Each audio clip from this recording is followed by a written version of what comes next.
오늘 이 저녁 식사 자리에서 제 인생이 통째로 뒤바뀔 줄은 꿈에도 몰랐습니다. 남편 이준혁을 따라 들어간 최고급 한정식집 수라원의 룸.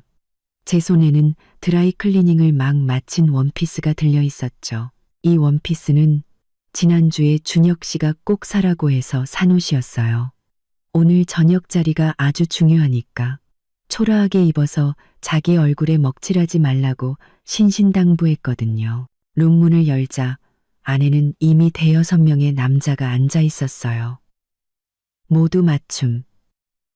정장을 차려입고 손목에는 번쩍이는 명품 시계를 차고 있었죠. 가운데 상석에는 다른 사람들과는 분위기가 완전히 다른 남자가 앉아 있었습니다. 짙은 회색 정장에 넥타이는 매지 않고 셔츠 단추를 두어 개픈 모습. 가만히 앉아 있는데도 사람을 압도하는 기운이 느껴졌어요. 준혁 씨가 미리 말해줬죠. 오늘 이 자리를 만든 장본인 바로 갑사그룹의 서진원 대표라고요. 저는 구석진 자리에 조용히 앉으려는데 갑자기 준혁 씨가 제 팔을 거칠게 잡아챘어요. 그러더니 순식간에 얼굴이 굳어졌죠. 준혁 씨는 목소리를 낮췄지만 짜증이 가득한 말투로 속삭였어요. 너 지금 뭐 하는 거야? 내가 하이힐 신으라고 했지. 단화 신으라고 했어? 오늘 얼마나 중요한 자리인지 몇 번을 말했는데 제발 정신 좀 차릴 수 없어? 저는 제 단화를 내려다보며 설명했어요. 어제 당신이랑 거래처 다니느라 발에 물집이 잡혀서 하이힐은 너무 아파요. 아프긴 뭐가 아파. 너만 유난이야. 준혁 씨는 제 말이 채 끝나기도 전에 언성을 높였어요. 그 바람에 테이블에 앉아있던 다른 사람들의 시선이 순식간에 제게로 쏠렸습니다. 얼굴이 화끈 달아올랐어요. 저는 준혁 씨를 끌어당겨 빨리 앉히려 했지만 그는 제 손을 뿌리치며 더 쏘아 붙였습니다. 준혁 씨는 저를 손가락으로 가리키며 테이블에 앉은 사람들을 향해 억지 미소를 지어 보였어요. 그 미소에는 경멸이 가득했죠. 다들 죄송합니다. 제 아내가 이런 큰 자리는 처음이라 아직도 자기가 무슨 평범한 사람인 줄 알아요. 이렇게 아무렇게나 입고 오다니. 정말. 그는 잠시 말을 멈추고는 제 원피스를 쓰레기 보듯 훑어보더니 저를 그 자리에 얼어붙게 만든 한마디를 내뱉었습니다. 근본 없는 티는 어딜 가나. 아무리 꾸며봤자 격 떨어지는 건 어쩔 수 없네. 작은 목소리였지만 조용한 룸 안에서는 모두가 똑똑히 들을 수 있었어요. 옆에 있던 금태 안경을 쓴 남자가 쯧하고 혀를 차는 소리가 들렸고 다른 사람들은 고개를 숙여 자기들끼리 수군거렸죠. 동정, 비웃음, 그리고 구경거리라는 듯한 시선들. 그 시선들이 제 몸에 비수처럼 꽂혔습니다. 저는 손을 꽉 쥐었어요. 손톱이 살을 파고들었지만 아프지 않았습니다. 울지도 준혁 씨와 싸우지도 않았어요. 지금 여기서 싸우는 건 저를 더 우습게 만들고 다른 사람들에게 더 큰 구경거리를 만들어줄 뿐이라는 걸 알았으니까요. 준혁 씨는 제가 망신을 당한 걸로도 모자랐는지 저를 한 번 더 밀쳤어요. 거기 서서 뭐해. 빨리 아무데나 앉으라고. 사람들 시야 가리지 말고. 저는 그에게 밀려 비틀거리다가 뒤에 있던 의자에 부딪혔습니다. 바로 그때 상석에 앉아 아무 말 없던 서진원 대표가 천천히 고개를 들었어요. 그의 시선이 제게 닿았고 미간이 살짝 찌푸려졌죠. 저는 심호흡을 한 번 하고 준혁 씨의 경멸 어린 얼굴을 더는 쳐다보지 않았습니다. 대신 서진원 대표 쪽으로 두어 걸음 다가가 멈춰 섰어요. 크지 않지만 룸 안에 모두가 들을 수 있을 만큼 또렷한 목소리로 말했죠. 저는 서진원 대표를 똑바로 쳐다보며 한 글자, 한 글자 힘주어 말했습니다. 서 대표님, 방금 제 남편이 한 말 들으셨죠? 제가 근본도 없고 격 떨어진다고요. 오빠 생각은 어때요? 오빠라는 단어가 터져 나오는 순간 룸 안은 바늘 떨어지는 소리까지 들릴 만큼 고요해졌습니다. 준혁 씨의 얼굴에서 경멸의 미소는 그대로 굳어버렸어요. 그는 멍하니 저를 쳐다보다가 다시 서진원 대표를 쳐다봤습니다. 입을 몇 번 달싹였지만 아무 말도 하지 못했죠. 늘 평온하던 서진원 대표의 표정은 제가 오빠라고 부르는 순간 완전히 변했습니다. 그에게서 뿜어져 나오는 기운이 순식간에 얼음장처럼 차가워졌고 테이블 위에 올려져 있던 그의 손은 천천히 주먹으로 변했습니다. 그는 곧장 준혁 씨를 쏘아봤습니다. 그 눈빛만으로도 룸 안의 온도가 몇 도는 내려간 것 같았어요. 저는 그 자리에 서서 준혁 씨의 표정이 당황해서 공포로 변하는 것을 지켜봤습니다. 마음속에는 슬픔 대신 드디어 시작이구나 하는 후련함만이 가득했죠. 이준혁, 당신이 그렇게 무시하던 내가 누군지 오늘 똑똑히 보여줄게. 오빠라는 한마디는 마치 폭탄 같았어요.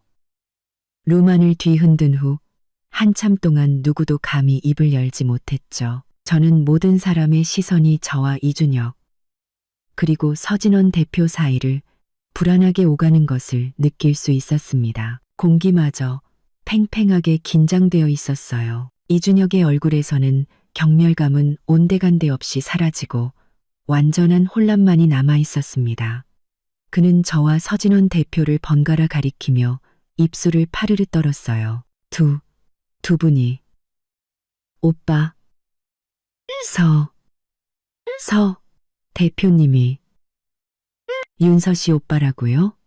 서진원 대표는 이준혁을 상대할 가치도 없다는 듯 먼저 제 쪽을 한번 쳐다봤습니다. 그의 시선이 준혁 씨에게 밀쳐져 붉어진 제 팔뚝에 머물자 미간의 주름이 더욱 깊어졌어요. 이윽고 그는 시선을 거두어 이준혁에게 고정했습니다. 손가락으로 테이블을 가볍게 똑똑 두드리는 소리. 작은 소리였지만 그 소리의 루마는 더욱 숨막히는 정적에 휩싸였습니다. 서진원 대표가 입을 열었습니다. 목소리에는 일말의 온기도 없었죠. 이 사장, 내가 방금 잘못 들은 건가? 내 동생한테 근본이 없다고, 격이 떨어진다고 했나? 서 대표님. 아닙니다. 그런 뜻이 아니었습니다. 이준혁은 질겁하며 손사래를 쳤어요. 그의 이마에는 순식간에 식은땀이 송골송골 맺혔습니다. 방금 전에 그 오만한 태도는 흔적도 없이 사라지고 당황한 기색이 역력했죠. 윤서랑 그냥 장난친 겁니다. 부부 사이에 흔한 농담 같은 거였어요. 진담으로 듣지 마십시오. 농담? 서진원 대표는 눈썹을 치켜떴습니다. 그는 몸을 살짝 앞으로 기울였고 그를 둘러싼 압박감은 더욱 강해졌죠. 아내의 자존심을 짓밟는 걸 농담이라고 하나? 그것도 수천억 원짜리 계약이 걸린 이 자리에서 이렇게 많은 사람들 앞에서 그런 농담을 한다고? 이준혁은 아무 대답도 하지 못했습니다. 그는 슬쩍 저를 쳐다보며 제발 이 상황을 수습해달라는 눈빛을 보냈어요. 저는 고개를 돌려 그를 외면했습니다. 방금 저를 모욕할 때는 제 자존심 따위는 안중에도 없었잖아요. 옆자리에 앉아있던 김 사장은 이준혁의 회사와 거래하는 사람이었어요. 그는 상황을 보다 못해 끼어들었죠. 서 대표님, 오해입니다. 다 오해예요. 이 사장이 분명 말실수를 한 걸 겁니다. 너무 마음에 담아두지 마시죠. 오늘은 계약을 논의하러 온 자리 아닙니까? 이런 사소한 일로 중요한 일을 망칠 순 없죠. 사소한 일? 서진원 대표가 김 사장을 차갑게 쏘아보자. 그는 곧바로 입을 다물고 어깨를 움츠렸습니다. 서진원 대표는 다시 이준혁을 노려보며 더욱 싸늘한 목소리로 말했습니다. 나 서진원의 동생을 감히 누가 근본 없다고 말할 수 있지? 이 사장, 우리 서씨 집안이 우습나? 아니면 자네 회사가 이제 파트너사의 가족까지 마음대로 모욕할 수 있을 만큼 대단해졌나? 그 말이 떨어지자마자 이준혁의 얼굴은 새하얗게 질렸습니다. 그는 서진원 대표가 계약을 빌미로 자신을 협박하고 있다는 것을 똑똑히 알아들었죠. 그는 허둥지둥 서진원 대표 앞으로 다가가 허리를 굽히며 최대한 자세를 낮췄습니다. 서 대표님, 제가 잘못했습니다. 정말 죽을 죄를 지었습니다. 함부로 말한 것, 윤서한테 그런 말을 한 것, 전부 제 잘못입니다. 부디 너그럽게 용서해 주십시오. 우리 계약에는 영향이 없도록. 네? 말을 하며 이준혁은 제 손을 잡으려고 했어요. 제가 대신 빌어주길 바랐던 거죠. 윤서야, 서 대표님한테 말 좀 해줘. 응? 우리 부부잖아. 내가 그냥 농담한 거라고 제발 설명 좀 해줘. 저는 한 걸음 뒤로 물러나 그의 손을 피하며 말했습니다. 이준혁 씨, 당신이 나한테 막말할 때는 농담이라고 안 했잖아요. 나를 밀칠 때도 장난이라고 안 했고요. 이준혁의 얼굴이 불그락푸르락 변했습니다. 그는 거의 울상이 되어 애원했어요. 윤서야, 내가 정말 잠깐 정신이 나갔었어. 일부러 그런 게 아니야.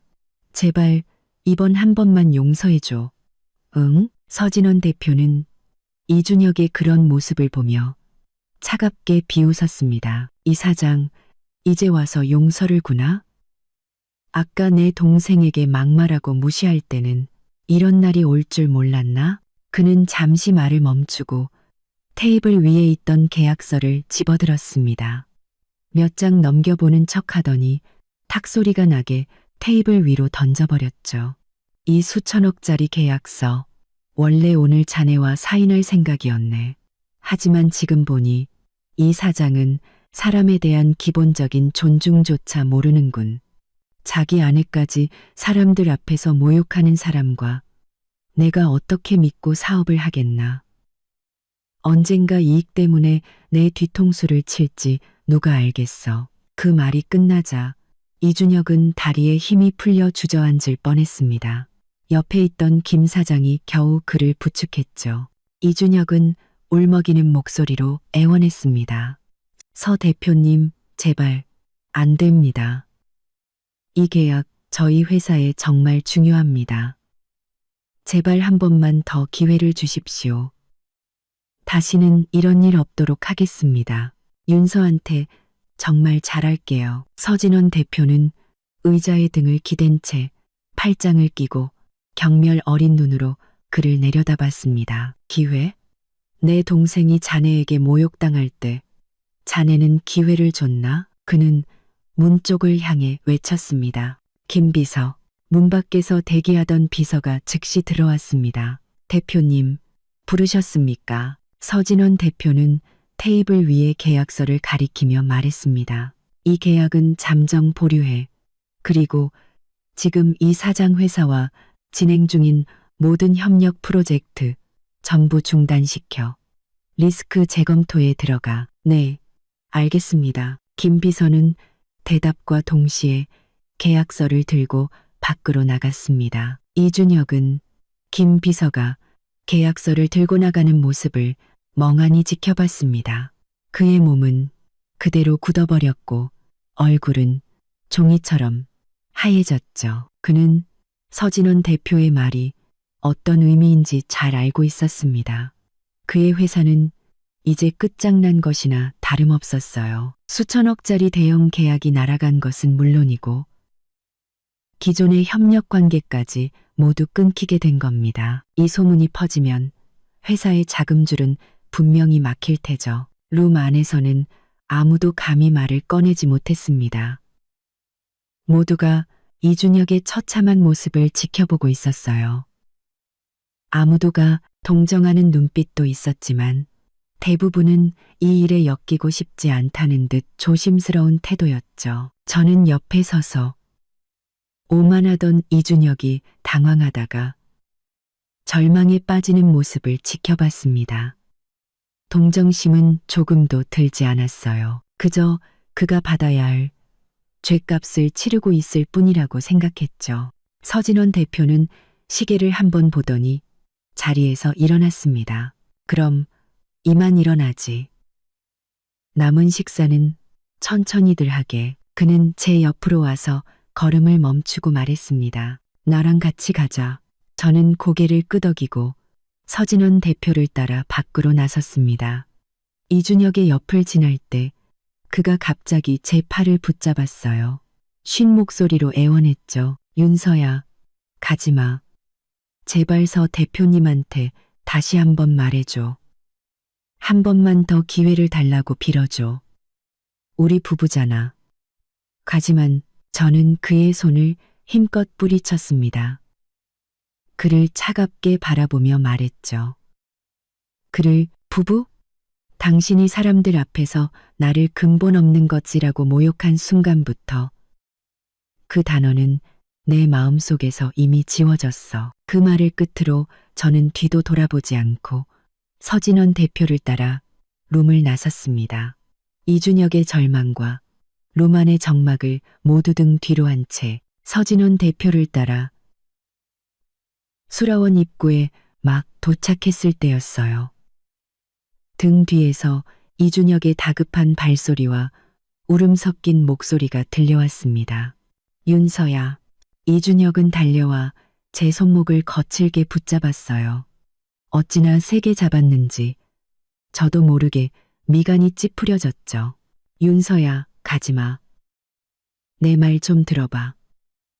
내가 정말 잘못했어. 서진원 대표는 즉시 돌아서서 저를 자기 등 뒤로 끌어당겼습니다. 그의 눈빛은 사람을 얼어붙게 할 만큼 차가웠죠. 그는 이준혁이 잡고 있는 제 손목을 노려보며 말했습니다. 이 사장, 그 손 놓지. 이준혁은 그제야 정신을 차린 듯 했지만 손을 놓지는 않았어요. 힘만 조금 풀었을 뿐이죠. 그는 저를 보며 거의 울 것 같은 얼굴로 애원했습니다. 윤서야, 내가 아까 룸에서는 정말 귀신에 씌었었나 봐. 너한테 근본 없다고 한 거, 너를 밀친 거, 사람들 앞에서 너한테 창피 준 거, 전부 다 내 잘못이야. 제발 이번 한 번만 용서해줘. 응? 주변을 지나가던 손님들과 직원들이 모두 걸음을 멈추고 저희를 쳐다봤습니다. 어떤 사람들은 휴대폰을 꺼내 몰래 사진을 찍기도 했죠. 평소에 체면을 목숨처럼 여기던 이준혁이 이제는 그런 것도 신경 쓰지 않고 저를 붙잡고 애원하고 있었습니다. 그 처량한 모습은 아까 식사 자리에서 저를 모욕하던 오만한 모습과는 완전히 다른 사람이었어요. 저는 그를 보며 마음속에 아무런 동요도 느끼지 못했습니다. 그저 비참하게 느껴질 뿐이었죠. 이준혁 씨, 당신이 지금 나한테 용서를 비는 게 내가 서진원 대표의 동생이라서예요. 아니면 당신 회사 계약이 날아갈까 봐 두려워서예요? 제 질문에 이준혁은 순간 말문이 막힌 듯 시선을 피했습니다. 하지만 이내 다시 고개를 들고 다급하게 말했죠. 아니야, 정말 진심으로 뉘우치고 있어. 윤서야, 우리 결혼한 지 2년이잖아. 내가 평소에 너한테 어떻게 했는지 네가 더 잘 알잖아. 이번 한 번 정말 내가 잠깐 미쳤었어. 평소에 나한테 어떻게 했냐고요? 저는 그의 말을 끊고 주변 사람들도 들을 수 있도록 목소리를 높였습니다. 잊었어요? 결혼 전에 당신 우리 집 형편이 평범하니까 앞으로 둘이서 열심히 살아야 한다고 했죠. 그런데 결혼하고 보니 당신 집은 평범한 수준이 아니더군요. 그냥 당신 어머니가 우리 집이 가난하다고 당신네 집안에 어울리지 않는다고 생각했을 뿐이죠. 제가 모아둔 돈 3천만 원을 당신 회사 창업 자금으로 줬을 때 당신 어머니가 뭐라고 했는지 잊었어요? 그깟 돈을 어디다 내미냐고, 돈에 환장한 거 아니냐고 비웃었잖아요. 지난번에 우리 엄마가 아파서 입원했을 때 같이 가달라고 하니까 당신 뭐라고 했죠?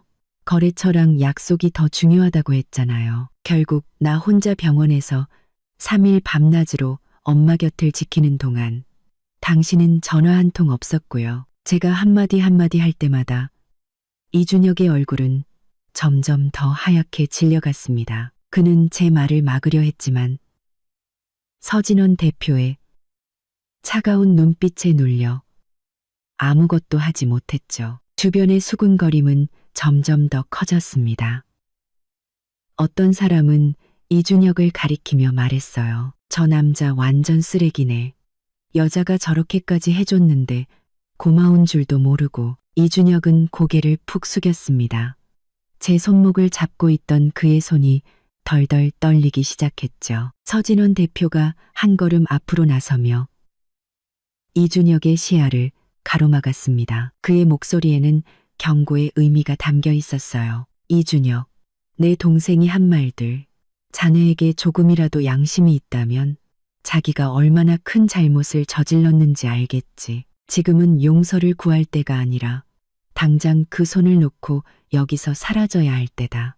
더 이상 추하게 굴지 말고. 이준혁은 그제야 제 손을 놓았습니다. 그는 제 손목에 남은 붉은 자국을 보며 눈에 잠시 죄책감이 스치는 듯했지만 여전히 상황을 되돌리고 싶은 마음이 더 커 보였어요. 윤서야, 그건 다 지난 일이잖아. 내가 앞으로 잘할게. 다시는 너 속상하게 안 할게. 그러니까 서 대표님한테 말 좀 잘해줘. 우리 회사 계약만은 제발. 계약이 무산되면 내 회사는 정말 끝장이야. 당신 회사요? 당신 회사가 망하든 말든 이제 나랑은 상관없어요. 저는 한 걸음 뒤로 물러나 그와의 거리를 벌렸습니다. 이준혁 씨, 당신이 그 식사 자리에서 그 말을 내뱉은 순간부터 우리 사이는 이미 끝났어요. 서진원 대표는 시계를 한번 보더니 제게 말했습니다. 시간이 늦었네. 데려다 줄게. 그는 더 이상 이준혁을 쳐다보지도 않고 저를 데리고 주차장으로 향했습니다.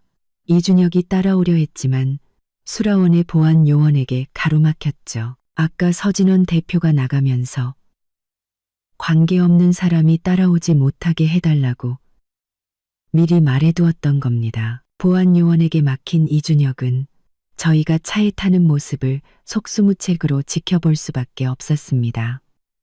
그는 차를 향해 소리쳤습니다. 윤서야, 내가 다시 찾아갈게.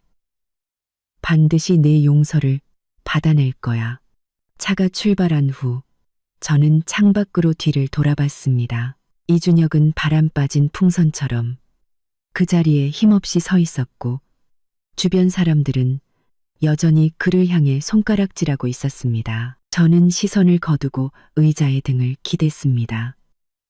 마음속에는 한치의 망설임도 없었죠. 이준혁, 당신이 과거에 나에게 했던 그대로 이제 내가 당신에게 돌려줄 차례야. 이건 시작일 뿐이라고. 서진원 대표는 저를 한번 보더니 따뜻한 물 한 병을 건넸습니다. 저런 놈 때문에 기분 상하지 마. 그럴 가치도 없어. 앞으로 또 귀찮게 굴면 바로 나한테 전화해. 응. 오빠, 고마워. 나한테 고맙긴. 네가 걔랑 결혼하겠다고 고집 부릴 때부터 내가 반대했잖아. 이제 후회되지? 괜찮아. 오빠가 있으니까 이제 아무도 너 못 괴롭혀. 저는 서진원 대표를 보며 마음이 따뜻해지는 것을 느꼈습니다.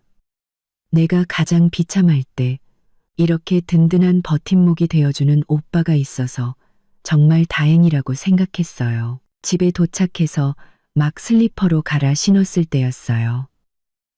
현관 벨이 딩동, 딩동, 미친 듯이 울려댔습니다. 마치 벨을 부숴버릴 기세였죠. 이준혁인가 싶어 인터폰 화면을 확인하니 문 밖에는 그의 어머니 이수련 여사가 서 있었습니다. 손에는 구겨진 장바구니를 들고 얼굴은 잔뜩 찌푸린 채였죠. 딱 봐도 좋은 일은 아니었습니다. 문을 열자마자 그녀는 제 말은 들을 생각도 없이 장바구니를 들고 집 안으로 쳐들어왔습니다.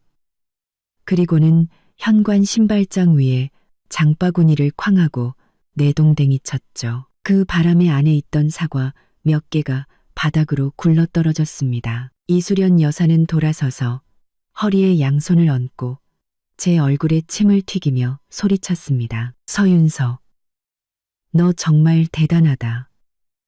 내 아들이 겨우 수천억짜리 대형 계약을 성사시켰는데 네가 감히 그 저녁자리에서 일부러 판을 깨. 너 우리 이씨 집안이 잘 되는 꼴은 죽어도 못 보겠지. 응? 저는 뒤로 한 걸음 물러나 그녀의 침을 피하며 바닥에 떨어진 사과를 주었습니다. 그리고 차분하게 말했죠. 어머님, 말씀 함부로 하지 마세요.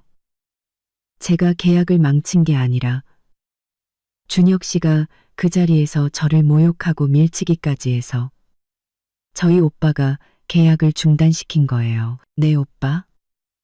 이수련 여사는 눈을 부릅뜨며 목소리를 더욱 높였습니다. 내 보기엔 네가 그 서진원 대표가 내 오빠인 거 처음부터 알고 일부러 그 자리에서 불쌍한 척 연기한 거다.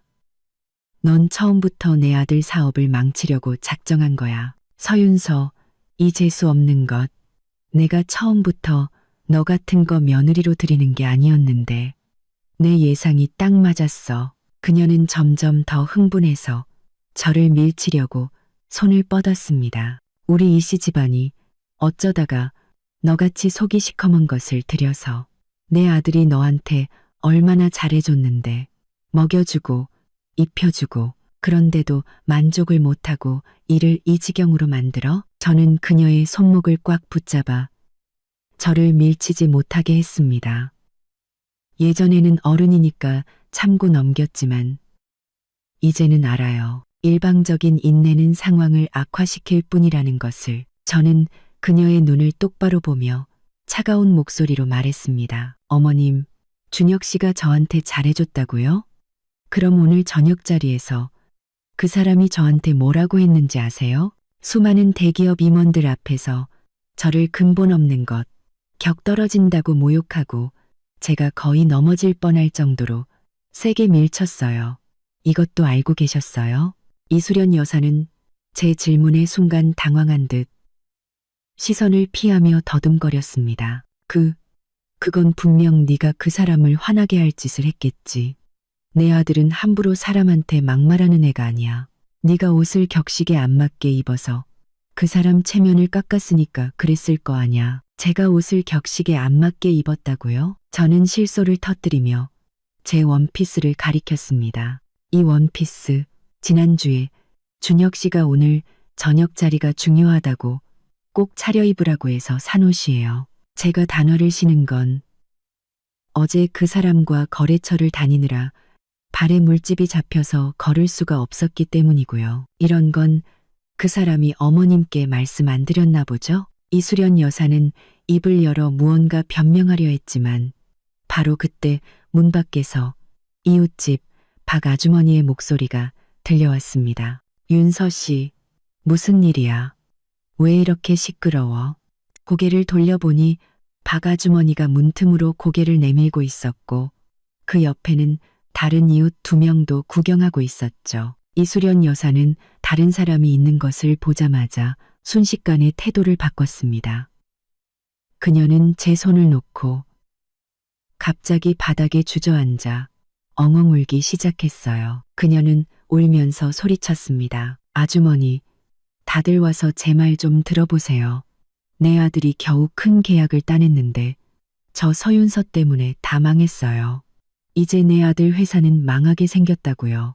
그런데도 자기는 잘못이 없다고 나한테 대들기까지 하잖아요. 아이고, 내 팔자야. 어쩌다 저런 불효막심한 며느리를 들여서. 그녀의 울음소리에 이웃들이 더 몰려들었습니다. 문 앞은 순식간에 구경꾼들로 가득 찼고 모두 저를 향해 손가락질하며 수군거렸죠. 예전 같았으면 당황해서 어쩔 줄 몰랐겠지만 이제는 조금도 두렵지 않았습니다. 그녀가 불쌍한 척 연기를 한다면 저는 진실을 밝히면 그만이었죠. 저는 문 앞으로 다가가 이웃들을 향해 말했습니다. 아주머니, 아저씨들, 사실은 저희 어머님이 말씀하신 것과 달라요. 오늘 저녁 식사 자리에서 제 남편 이준혁 씨가 사람들 앞에서 저를 근본 없는 것들이라고 모욕하고 저를 밀치기까지 했어요. 그걸 본 저희 오빠가 화가 나서 계약을 중단시킨 거고요. 그리고 제가 결혼할 때 제 돈 3천만 원을 준혁 씨 회사 창업 자금으로 줬어요. 평소의 생활비도 대부분 제가 부담했고요. 그런데도 저희 시어머니는 항상 제가 해온 예단이 적다고 저희 집이 가난하다고 불평하셨어요. 이런 사실들은 저희 어머님이 누구보다 잘 아실 거예요. 그 말을 듣자 박 아주머니는 즉시 미간을 찌푸리며 이수련 여사를 쳐다봤습니다. 아이고, 수련 씨, 윤서 씨 말이 정말이야? 평소에 예단이 적다고 구박했다는 게 사실이냐고. 윤서 씨가 얼마나 착한 앤데 우리 볼 때마다 깍듯하게 인사하고 내가 무거운 짐 들고 있으면 와서 들어주기까지 하는데. 다른 이웃 아주머니도 거들었습니다. 맞아요. 지난번에 수련 씨 아팠을 때도 윤서 씨가 휴가까지 내고 병원에 모시고 갔잖아요. 정작 아들인 준혁 씨는 코빼기도 안 비쳤으면서. 그런데 이제 와서 윤서 씨 탓을 하면 어떡해요. 이수련 여사는 바닥에 앉은 채 울음소리를 뚝 그쳤습니다. 그녀는 제가 이웃들 앞에서 이런 이야기까지 할 줄은 몰랐던 모양이었죠. 그녀의 얼굴은 시뻘겋게 달아올랐고 일어나고 싶어도 체면 때문에 그러지도 못하는 듯 바닥에 앉아 바짓가랑이만 꽉 쥐고 있었습니다. 저는 그런 그녀의 모습을 보며 일말의 동정심도 느끼지 못했습니다. 어머님, 저와 제대로 대화하고 싶으시면 저도 응해드릴 수 있어요. 하지만 이렇게 억지를 부리며 불쌍한 척 연기하신다면 저도 모든 사람이 진실을 알도록 가만히 있지 않을 거예요. 이수련 여사는 이를 악물고 바닥에서 일어났습니다. 그녀는 바지에 묻은 먼지를 털어내고 저를 죽일 듯이 쏘아보며 말했죠. 서윤서, 너 나한테 두고 봐. 이 일 절대로 그냥 안 넘어가. 그녀는 말을 마치고 바닥에 있던 장바구니를 집어들더니 바닥에 굴러다니는 사과는 줍지도 않고 문 밖으로 뛰쳐나갔습니다. 이웃들은 그녀의 뒷모습을 보다가 다시 저를 보며 위로의 말을 건넸습니다. 윤서 씨, 너무 마음에 담아두지 마. 수련 씨가 원래 저런 사람이잖아. 상대하지 마. 저는 웃으며 이웃들에게 인사했습니다. 아주머니, 아저씨들 걱정해 주셔서 감사해요. 전 괜찮아요. 시끄럽게 해서 죄송합니다. 문을 닫으려는 순간 박 아주머니가 다급하게 말했습니다. 윤서 씨, 문 그렇게 빨리 닫지 마. 우리 할 말 있어. 저는 문고리에서 손을 떼고 다시 문을 열었습니다. 이웃들은 아무도 가지 않고 복도에 서서 안쓰러운 눈으로 저를 보고 있었죠. 담을 박 아주머니가 다가와 제 손을 잡으며 작은 목소리로 물었습니다. 윤서 씨, 아주머니한테 솔직하게 말해봐. 준혁이가 결혼 전에 자기 집 형편이 평범하다고 그랬지. 네가 결혼 전에 나한테 그랬잖아. 준혁이는 너랑 같이 고생할 각오가 된 사람이라고. 그런데 아까 내 시어머니 태도를 보니까 도저히 평범한 집안 같지가 않던데. 그 말은 제 마음속 깊은 상처를 건드렸습니다. 눈시울이 뜨거워졌지만 울음을 꾹 참았죠. 저는 고개를 끄덕였습니다. 네, 아주머니. 맞아요. 준혁 씨가 저한테 청혼할 때 자기 집은 평범한 월급쟁이 집안이고 부모님도 그냥 직장인이시라고 했어요. 앞으로 우리 힘으로 돈 모아서 집도 사고 차도 사야 한다고요. 저는 그 사람이 솔직해서 좋다고 생각하고 결혼을 결심했어요. 그런데 알고 보니 옆에 있던 왕 아저씨가 참지 못하고 끼어들었습니다. 아까 그 엄마 옷 입은 것만 봐도 보통 사람은 아니던데. 네, 맞아요. 저는 심호흡을 한번 하고 복도의 모든 사람이 들을 수 있도록 목소리를 높였습니다. 이수련 여사가 멀리 가지 않고 분명히 아래층에서 엿듣고 있을 거라는 걸 알았기 때문이죠. 결혼하고 나서 알았어요. 준혁 씨 아버지는 건자재 가게를 운영하시고 집에 이미 아파트가 2채나 있었어요. 저한테 시골 출신 흙수저인 척했던 건 제가 자기네 집 재산을 노릴까봐 그랬던 거래요. 그 말이 나오자 이웃들은 경악을 금치 못했습니다. 세상에 그런 일이 있었어? 그건 사기 결혼 아니야. 윤서 씨가 너무 순진했네. 그걸 어떻게 참고 살았어. 준혁이 그놈 보기에는 멀쩡하더니 어떻게 그런 짓을 할 수가 있어? 바로 그때 아래층에서 이수련 여사의 목소리가 들려왔습니다.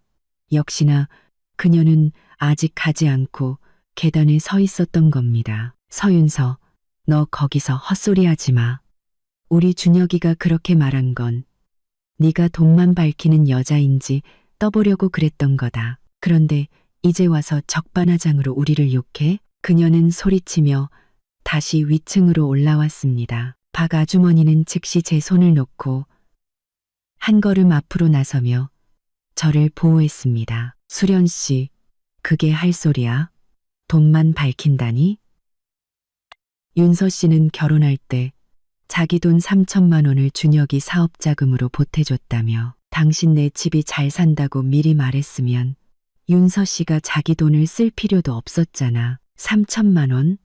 이수련 여사는 어이가 없다는 듯 눈을 부릅떴습니다. 그깟 돈 가지고 생색은 내 친구네 며느리는 예단으로 아파트 한 채에 외제차까지 해왔어. 윤서가 준 그 3천만 원으로는 우리 준혁이 시계 하나도 못 사. 그런데 그걸 어디다 대고 자랑이야? 말이 너무 심하잖아. 왕 아저씨가 미간을 찌푸리며 나섰습니다. 3천만 원이 우리 같은 서민한테는 얼마나 큰 돈인데. 윤서 씨는 자기 결혼 자금을 전부 털어서 준혁이 사업을 도와준 거잖아.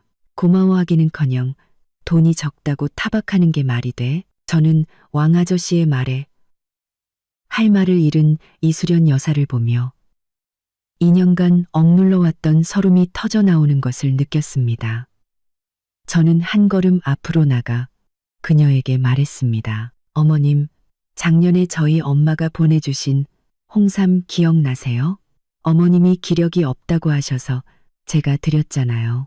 그런데 다음 날 준혁 씨가 그 홍삼을 자기 상사한테 선물로 갖다 바치는 걸 봤어요. 어머님은 저한테 상사한테 잘 보이는 게 어머님이 드시는 것보다 더 중요하다고 하셨죠. 그 말 잊지 않으셨죠? 그리고 제 생일 때 준혁 씨가 목걸이를 사줬다고 했는데 알고 보니 가짜였잖아요. 어머님은 저한테 여자가 뭐하러 비싼 걸 하냐고 가짜도 충분하다고 하셨죠. 이제 말씀 좀 해보세요. 대체 누가 저를 무시하고 누가 저를 격떨어진다고 생각하는 거죠? 제가 한마디씩 할 때마다 이수련 여사의 얼굴은 점점 더 하얗게 질려갔습니다. 그녀는 무언가 반박하려 했지만 이웃들의 따가운 시선에 입을 다물었죠. 복도에 있던 모든 사람이 그녀를 비난의 눈초리로 쳐다보고 있었습니다. 박 아주머니가 한숨을 쉬며 말했습니다. 수련 씨, 내가 정말 당신한테 할 말은 아니지만 윤서 씨는 흠잡을 데 없는 애야. 당신 아팠을 때 윤서 씨가 휴가 내고 병간호 다 했잖아. 준혁이가 회사 일로 바쁠 때도 매일 저녁 밥 차려놓고 기다렸고. 그런데 당신네는 그런 윤서 씨를 이렇게 대했어? 맞아요. 다른 이웃 아주머니도 거들었습니다. 당신네 집 인테리어 공사할 때 윤서 씨가 보름 동안이나 현장 지키면서 일 도와줬잖아요.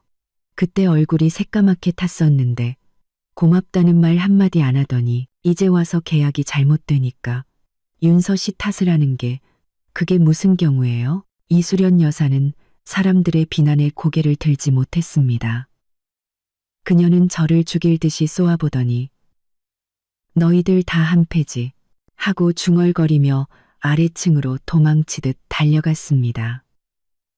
어찌나 급하게 가는지 계단에서 넘어질 뻔하기까지 했죠. 그 모습은 정말이지 처량하기 짝이 없었습니다. 그녀의 뒷모습이 사라지자 이웃들은 다시 제 주위로 모여들어 위로의 말을 건넸습니다. 윤서 씨, 저런 사람이랑은 상종하지 마. 앞으로 무슨 일 있으면 우리한테 말해. 우리가 도와줄게. 그래, 저런 시댁은 없는 게 나아. 정안 되면 이혼해. 윤서 씨는 능력 있으니까 혼자서도 잘 살 수 있어. 저는 이웃들을 향해 허리를 숙여 인사했습니다. 눈시울이 붉어졌죠. 아주머니, 아저씨들, 정말 감사해요. 지난 몇 년간 저 때문에 신경 많이 쓰셨죠. 이제 어떻게 해야 할지 알 것 같아요. 문을 닫고 집 안으로 들어서자 완벽한 정적이 흘렀습니다. 저는 문해등을 기댄 채 참고 있던 눈물을 터뜨렸습니다. 슬퍼서가 아니었어요. 해방감 때문이었죠. 2년간 가슴 속에 묻어두었던 모든 서름이 오늘 드디어 세상 밖으로 나왔습니다. 그리고 이렇게 많은 사람이 제 편에 서주었죠. 저는 눈물을 닦고 거실로 걸어가 휴대폰을 들고 서진원 대표에게 메시지를 보냈습니다. 오빠, 나 이혼할래. 몇 초 지나지 않아 답장이 왔습니다. 그래, 오빠가 지지할게. 도움이 필요하면 언제든 말해. 변호사는 이미 구해놨어. 서진원 대표의 일 처리 속도는 제 상상을 초월했습니다. 제가 이혼하고 싶다는 메시지를 보낸 지 30분도 채 되지 않아 전화가 걸려왔죠. 그는 이미 변호사에게 이혼 합의서 작성을 지시했다고 말했습니다. 그러면서 덧붙였죠. 네가 예전에 이준혁한테 투자했던 창업 자금 3천만 원. 내가 우리 회사 재무팀 통해서 계좌 동결시켜놨어. 그 돈은 원래 내 거니까 그놈이 함부로 쓰게 둘 수 없지. 저는 휴대폰을 쥔 채 가슴 속에 따뜻한 기운이 퍼지는 것을 느꼈습니다. 오빠, 고마워.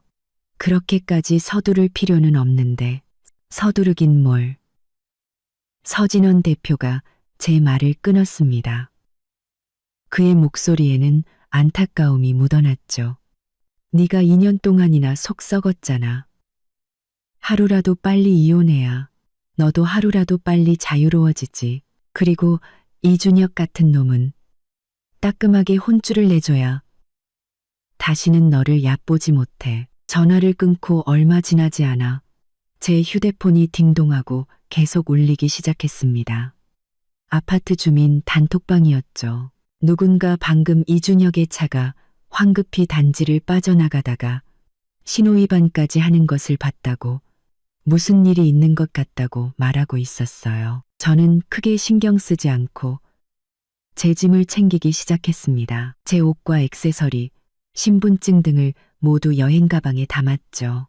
이혼 합의서가 준비되면 바로 이 집을 떠날 생각이었습니다. 한편 그 시각 이준혁의 회사 사무실은 아수라장이 되어 있었습니다. 이준혁은 사무실에 앉아 어떻게 하면 서윤서의 마음을 돌려 서진원 대표와의 계약을 되살릴 수 있을지 고민하고 있었죠.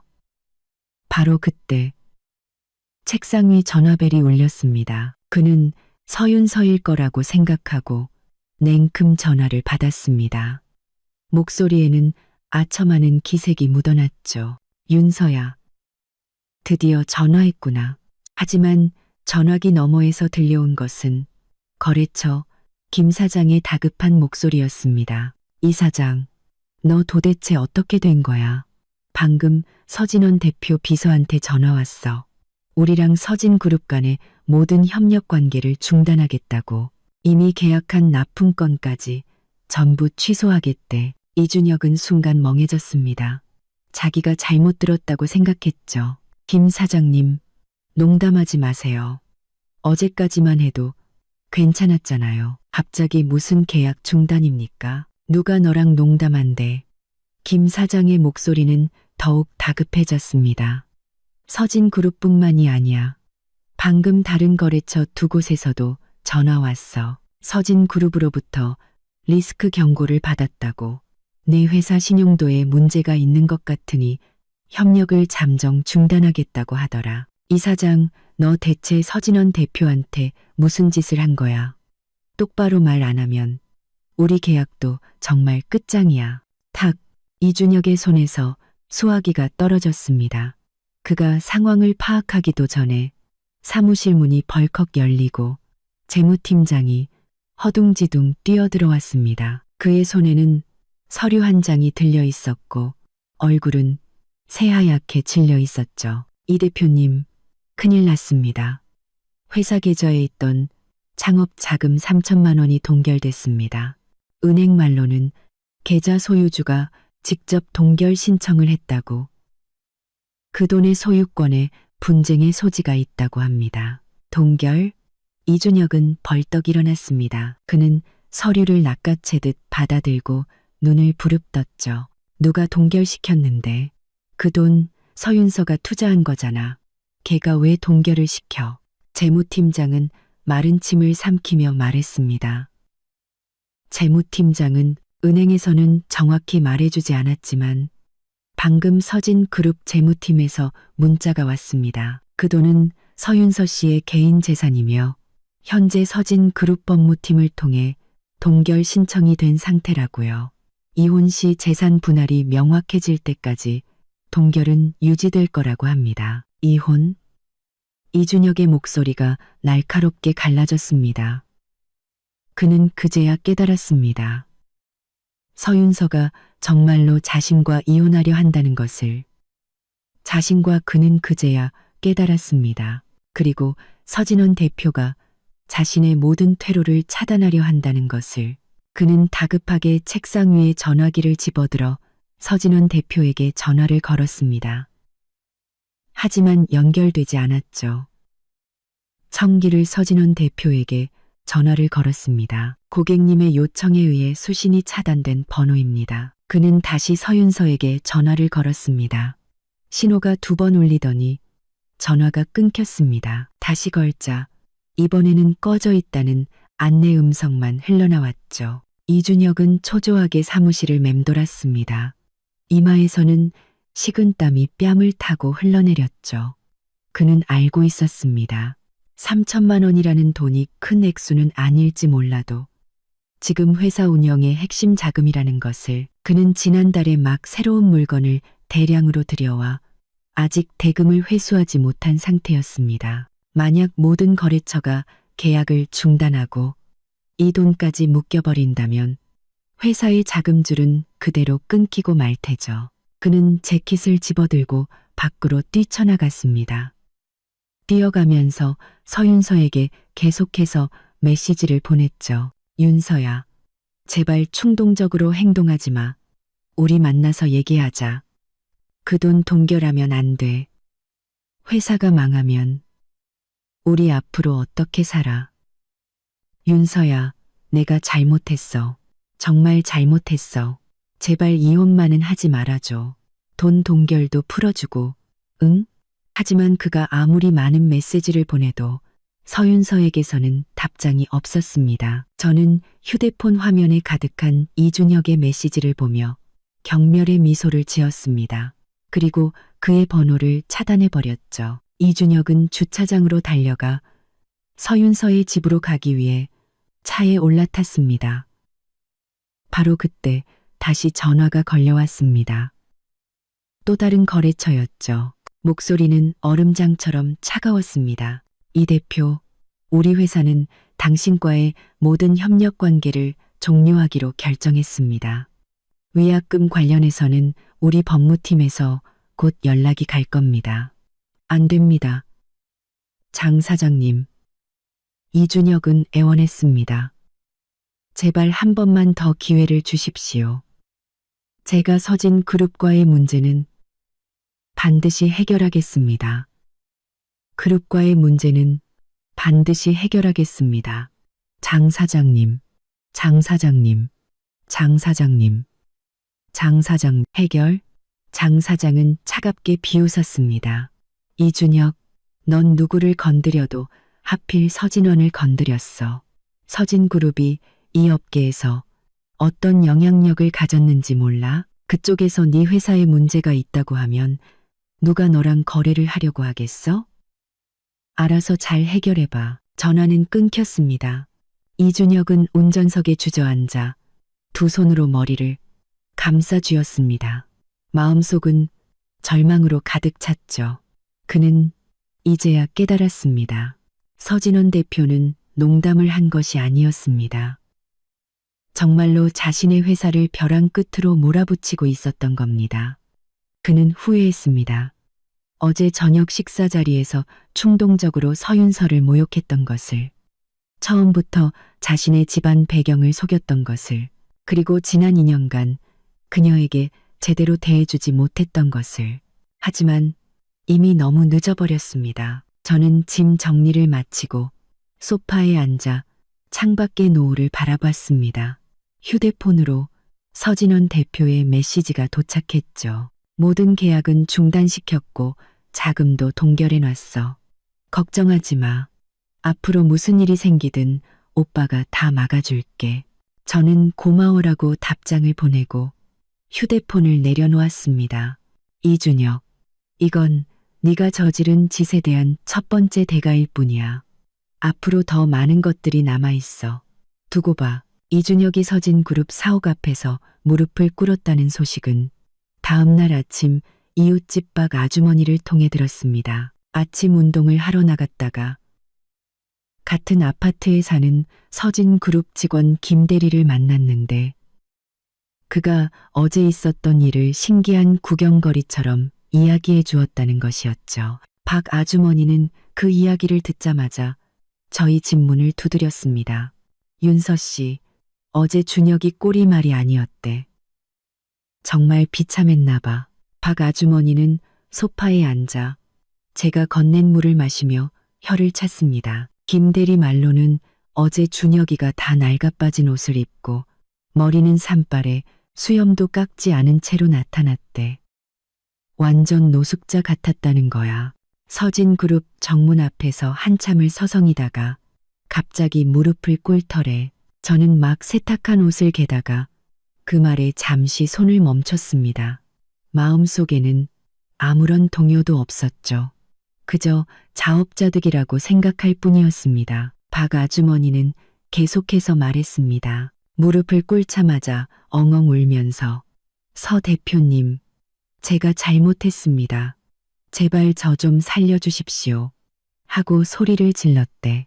낡은 편지 봉투를 하나 들고 있었는데 그 안에 예전에 윤서 씨가 사준 넥타이가 들어있었다면서 윤서 씨를 봐서라도 제발 용서해달라고 빌었다는 거야. 보안 요원들이 일으키려고 해도 기둥을 붙잡고 죽어도 안 일어나서 구경하는 사람들이 다 사진을 찍었대. 저는 개던 옷을 내려놓고 물었습니다. 그래서 저희 오빠는 어떻게 했대요? 어떻게 하긴. 박 아주머니는 입을 삐죽이며 말했습니다. 서 대표님은 내려와 보지도 않았대. 비서를 시켜서 이제 와서 후회하면 뭐하나 이 한마디만 전하고 보안 요원들더러 끌어내라고 했다는 거야. 김대리 말로는 끌려가면서도 계속 윤서야. 제발 나 좀 도와줘. 내가 잘못했어. 하고 소리쳤다는데 그 모습이 어찌나 비참했는지 사람들이 다 손가락질하면서 꼴 좋다고 했대. 저는 아무 말도 하지 않았지만 마음속으로는 잘 알고 있었습니다. 이준혁이 이 지경까지 이른 것은 모두 그 자신이 선택한 결과라는 것을. 그가 처음부터 저를 속이지 않았더라면, 저녁 식사 자리에서 저를 모욕하지 않았더라면, 그의 어머니와 함께 저를 무시하지 않았더라면 지금 이런 비참한 꼴은 당하지 않았을 테죠. 나중에 서진원 대표도 전화를 걸어와 그 이야기를 꺼냈습니다. 그의 목소리에는 경멸이 가득했죠.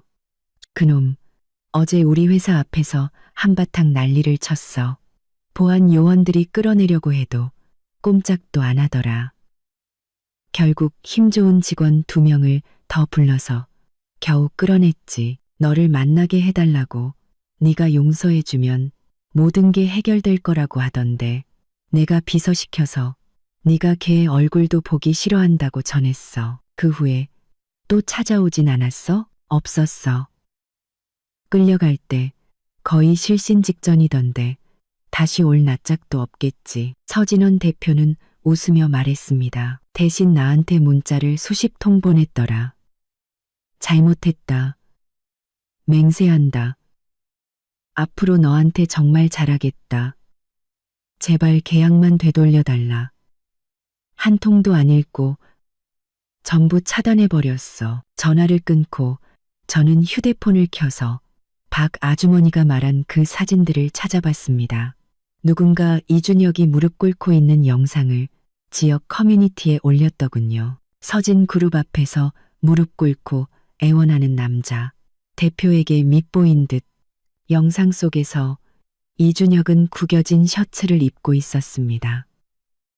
옷깃에는 기름때까지 묻어 있었죠. 머리는 새집처럼 헝클어져 있었고 그는 바닥에 무릎을 꿇고 정문 기둥을 붙잡고 있었습니다. 얼굴은 시뻘겋게 상기된 채 울면서 소리치고 있었죠. 서 대표님, 제가 잘못했습니다. 제발 한 번만 더 기회를 주십시오. 다시는 안 그러겠습니다. 주위에는 수많은 사람이 몰려들어 휴대폰으로 사진을 찍고 있었고 옆에서는 수군거리는 소리도 들렸습니다. 저 사람 예전에 서진 그룹이랑 계약하려던 그 이 대표 아니야? 어쩌다 저 지경이 됐대? 듣자 하니 서 대표님 동생한테 잘못했다가 계약도 파기되고 자금도 다 막혔다던데 이제 완전히 끝장난 거지. 꼴 좋다. 자기 아내를 무시하는 놈이 잘 될 리가 없지. 이준혁은 주위에 수군거림이 들리지 않는 듯 계속해서 소리치고 있었습니다. 보안 요원 2명이 다가와 그의 양팔을 붙잡고 일으키려 하자 그는 발버둥치며 더욱 큰 소리로 외쳤습니다. 안 가. 난 서 대표님을 만나야 해. 윤서를 만나야 한다고. 윤서야, 나와봐. 내가 잘못했어. 보안 요원들은 그의 발버둥에도 아랑곳하지 않고 그를 그대로 끌고 나갔습니다.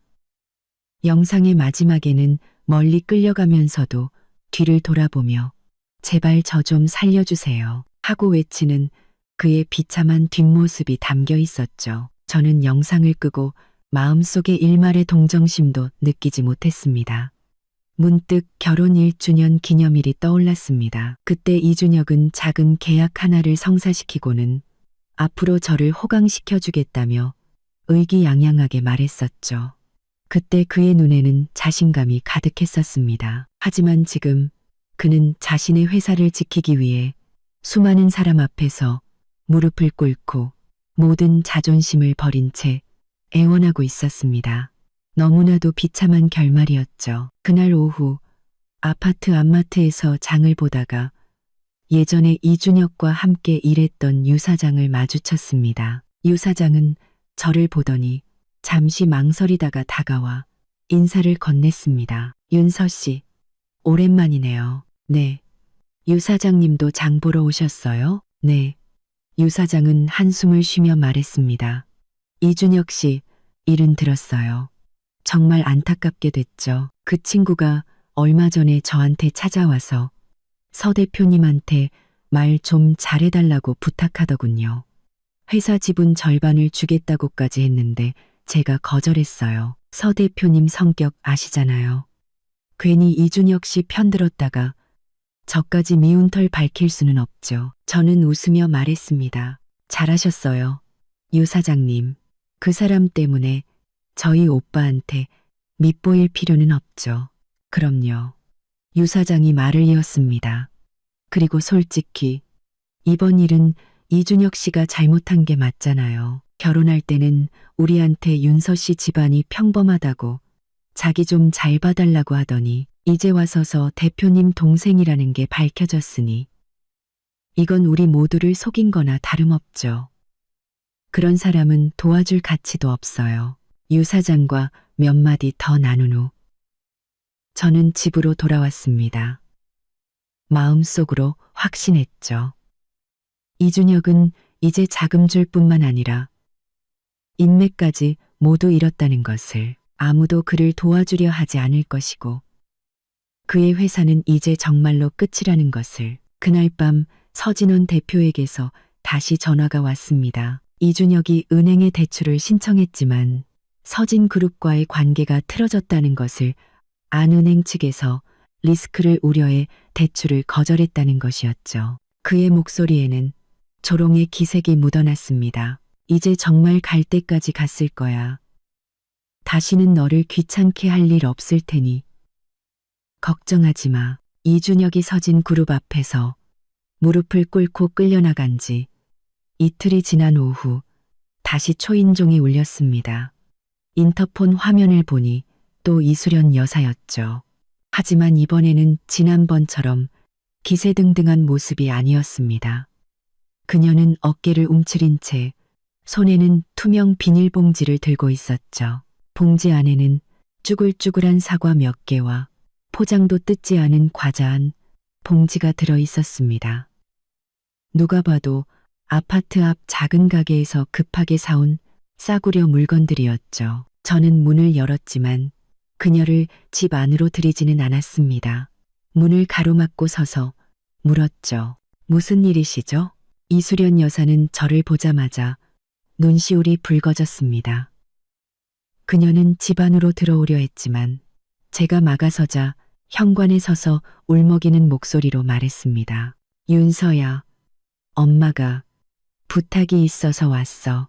내 오빠한테 말 좀 잘해서 우리 준혁이 좀 그만 괴롭히라고 해줄 수 없을까? 준혁이가요, 며칠 밥도 제대로 못 먹고 살이 쏙 빠졌어. 회사도 망하기 직전이고 이러다가 우리 아들 정말 쓰러지겠어.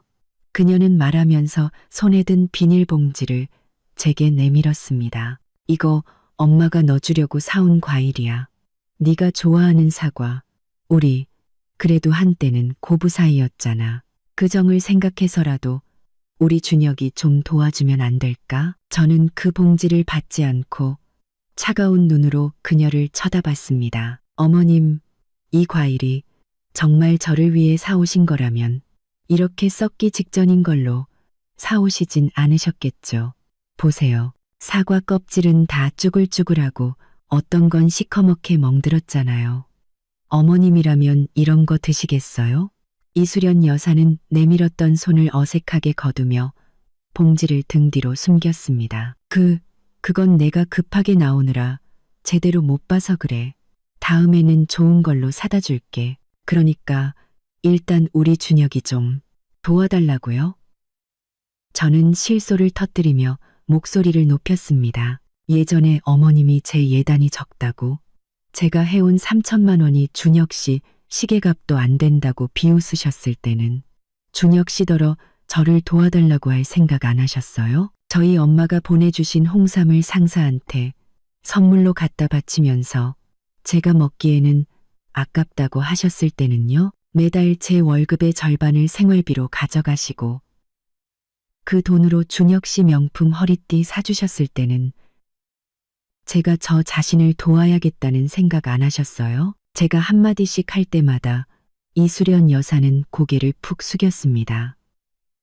그녀는 옷자락을 만지작거리며 작은 목소리로 변명했죠. 그건 다 사소한 일이잖아. 지금 우리 준혁이는 밥도 굶게 생겼는데. 그런 사소한 일은 있고 우리 좀 도와주면 안 되겠니? 사소한 일이요. 저는 휴대폰을 꺼내 예전 메시지 기록을 찾아 보여주었습니다. 작년 제 생일, 이준혁이 가짜 목걸이를 선물한 후 제가 이수련 여사에게 속상함을 토로했을 때 그녀가 보낸 메시지였죠. 가짜면 어떠냐. 너같이 근본 없는 애가 진짜를 하고 다녀도 남들은 다 가짜인 줄 알아. 그냥 주는 대로 하고 다녀. 저는 휴대폰 화면을 그녀의 눈앞에 들이밀었습니다. 보세요. 이게 어머님이 예전에 저한테 하신 말씀이에요. 그때는 이게 사소한 일이라고 생각 안 하셨나 봐요. 이제 와서 준혁 씨가 힘들어지니까 저한테 도와달라고요? 세상에 그렇게 쉬운 일이 어디 있겠어요. 이수련 여사는 휴대폰 화면을 보며 입술을 파르르 떨 뿐 아무 말도 하지 못했습니다. 바로 그때 박 아주머니가 장바구니를 들고 아래층에서 올라오다가 저희를 보고 걸음을 멈췄습니다. 윤서 씨, 무슨 일이야? 수련 씨는 왜 문 앞에서 울고 있어? 이수련 여사는 마치 구세주를 만난 듯 박 아주머니를 향해 울부짖었습니다. 아주머니, 제발 윤서 좀 설득해 주세요. 오빠한테 말해서 우리 준혁이 좀 그만 괴롭히라고요. 우리 준혁이가 잘못되면 우리 집안은 정말 끝장이에요. 박 아주머니는 미간을 찌푸리며 이수련 여사와 저를 번갈아 보더니 이수련 여사에게 말했습니다. 수련 씨, 이건 정말 윤서 씨 탓을 할 게 아니야. 예전에 당신네가 윤서 씨한테 어떻게 했는지 우리 이웃들이 다 봤어. 예단이 적다고 구박하고 준혁이는 사람들 앞에서 모욕하고 이제 와서 윤서 씨 오빠가 자기 동생 편드는 게 뭐가 잘못됐어? 그리고 윤서 씨가 정말 준혁이를 망하게 할 생각이었으면 처음부터 3천만 원이나 되는 돈을 사업 자금으로 주지도 않았을 거야. 맞아요. 마침 쓰레기를 버리러 나왔던 앞집 왕 아주머니도 거들었습니다. 수련 씨, 지금 윤서 씨한테 매달릴 게 아니라 아들 교육이나 다시 시켜요. 처음부터 윤서 씨한테 잘했으면 이런 일도 없었을 거 아니에요. 이수련 여사는 두 아주머니의 말에 얼굴이 불그락푸르락 변했습니다. 그녀는 저를 죽일 듯이 쏘아보더니 갑자기 목소리를 높여 소리쳤습니다. 서윤서, 너 아주 잘난 척하는구나. 내가 오늘 너한테 와서 빌어준 건 너한테 마지막으로 기회를 준 거야. 그런데도 안 도와주겠다고? 너 나중에 후회하지 마. 후회요? 저는 차갑게 비웃었습니다. 제 인생에서 가장 후회되는 일은 눈이 멀어 이준혁 씨와 결혼하고 어머님 같은 분을 시어머니로 모셨던 거예요. 볼 일 없으시면 이제 그만 가주시죠. 이웃들한테 피해주지 마시고요. 이수련 여사가 무언가 더 말하려 하자 박 아주머니가 한 걸음 앞으로 나서며 저를 막아섰습니다. 수련 씨, 여기서 계속 소란 피우면 우리 경찰 부를 거야. 복도는 당신 네 집 안방이 아니라고. 이수련 여사는 박 아주머니의 단호한 표정과 주변에서 고개를 내밀고 구경하는 이웃들을 보고는 결국 기가 죽었습니다. 그녀는 분하다는 듯 발을 한번 구르더니 바닥에 있던 비닐봉지를 집어들고 아래층으로 달려갔습니다. 가면서도 서윤서, 너 두고 봐. 우리 이씨 집안이 이대로 끝나지 않을 거야. 하고 소리치는 것을 잊지 않았죠. 저는 그녀의 뒷모습을 보며 조금도 두렵지 않았습니다. 그녀는 이제 종이 호랑이에 불과했죠. 이준혁의 회사가 무너진 지금 그녀는 아무것도 아니었습니다. 박 아주머니가 제 어깨를 두드리며 위로했습니다. 윤서 씨, 저런 사람이랑은 상종하지 마.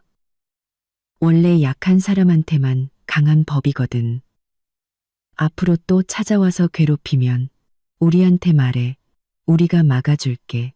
네, 아주머니, 왕 아주머니, 정말 감사해요. 두 분이 계셔서 정말 든든해요. 문을 닫고 저는 이수련 여사가 두고 간 비닐봉지를 내려다봤습니다. 봉지에서 굴러나온 사과 하나가 바닥에 떨어져 시커먼 멍 자국이 더 짙어져 있었죠. 저는 그 봉지를 주워 그대로 쓰레기통에 던져버렸습니다. 마치 이씨 집안과 관련된 모든 것을 버리듯이 이제 다시는 그들에게 휘둘리지 않을 겁니다. 며칠 후 변호사에게서 완성된 이혼 합의서를 받았습니다. 합의서와 함께 제 혼전 재산을 증명할 여러 증거 자료도 첨부되어 있었죠. 그중 중요한 파일 하나가 예전에 쓰던 노트북에 저장되어 있었습니다. 그 노트북은 이준혁의 회사 사무실에 있었죠. 예전에 그가 대신 보관해 주겠다고 가져간 후 돌려주지 않았던 겁니다. 저는 변호사에게 대신 받아달라고 부탁하려 했지만 변호사는 제가 직접 가는 것이 좋다고 말했습니다. 나중에 이준혁이 물건이 없어졌다고 딴소리를 할 수도 있다는 것이었죠. 결국 제가 직접 가기로 했습니다. 출발하기 전에 서진원 대표에게 이준혁의 회사에 다녀오겠다고 메시지를 보냈습니다. 그는 비서를 시켜 저를 데려다 주라고 했고, 만약 그놈이 딴소리하면 바로 나한테 전화해. 상대할 가치도 없어. 하고 신신당부했죠. 이준혁의 회사 건물 앞에 도착했을 때 저는 예전과는 완전히 다른 분위기를 느낄 수 있었습니다. 예전에는 건물 앞에 고객들의 차가 가득했고 직원들이 바쁘게 오갔지만 지금은 낡은 중고차 2대만 덩그러니 서 있을 뿐이었죠. 1층 유리문은 먼지가 뽀얗게 쌓여 오랫동안 닦지 않은 티가 났습니다. 문을 열고 안으로 들어서자 안내 데스크는 비어 있었고 젊은 여직원 한 명만이 서류를 정리하고 있었습니다. 그녀는 저를 보더니 깜짝 놀라 자리에서 일어났습니다. 서윤서 씨? 어쩐 일이세요? 작년에 입사한 박 대리였죠. 예전에 제가 서류를 전해주러 왔을 때 몇 번 이야기를 나눈 적이 있었습니다. 저는 웃으며 말했습니다. 제 노트북 가지러 왔어요. 이준혁 씨 사무실에 있는데 지금 안에 있나요? 박 대리는 시선을 피하며 목소리를 낮춰 말했습니다. 이 대표님 사무실에 계세요. 그런데 임 비서님도 같이 계셔서 조금 있다가 오시는 게 임 비서요? 저는 미간을 찌푸렸습니다. 임미미, 이준혁이 작년에 뽑은 비서였죠. 예쁘장한 얼굴에 평소에 애교 섞인 목소리로 말하던 여자. 예전에 회사에 왔을 때 그녀가 이준혁과 유난히 가깝게 지내는 것을 몇 번 본 적이 있었지만 그때는 대수롭지 않게 넘겼습니다. 하지만 지금 박 대리의 말을 들으니 뭔가 이상하다는 생각이 들었죠. 저는 박 대리의 만류를 무시하고 이준혁의 사무실로 향했습니다. 사무실 문은 살짝 열려 있었고 안에서는 임미미의 애교 섞인 목소리가 들려왔습니다. 대표님, 너무 속상해하지 마세요. 서윤서 그 여자는 그냥 대표 오빠 백만 믿고 나대는 거잖아요. 그게 아니면 뭐가 되겠어요? 정분이 안 풀리시면 제가 오늘 술 한잔 사드릴까요? 이어서 이준혁의 짜증 섞인 목소리가 들려왔습니다. 술은 무슨 술이야? 회사가 망하게 생겼는데 술 마실 기분이 나겠어? 다 서윤서 그 여자 때문이야. 그 여자만 아니었으면 내가 이 지경까지 되지는 않았을 거라고. 그러니까요. 임미미의 목소리는 더욱 부드러워졌습니다. 그 여자는 완전 재앙덩어리예요. 애초에 대표님이랑 결혼하면 안 되는 거였어요. 이제 와서 오빠 백 믿고 대표님 사업 다 망쳐놓고 돈까지 묶어놓고 정말 악독하다니까요. 내 말이. 이준혁의 목소리가 커졌습니다. 지가 무슨 대단한 사람이라도 되는 줄 알아. 내가 처음에 걔한테 가난한 척 안 했으면 우리 집안에 시집 올 수나 있었을 것 같아? 이제 와서 날개 달렸다고 감히 나한테 덤벼? 내가 이 위기만 넘기면 가만 안 둘 거야. 저는 문 밖에서 그들의 대화를 들으며 분노 대신 실소가 터져 나왔습니다. 이준혁은 아직도 자신이 무엇을 잘못했는지 깨닫지 못하고 모든 것을 제 탓으로 돌리고 있었죠.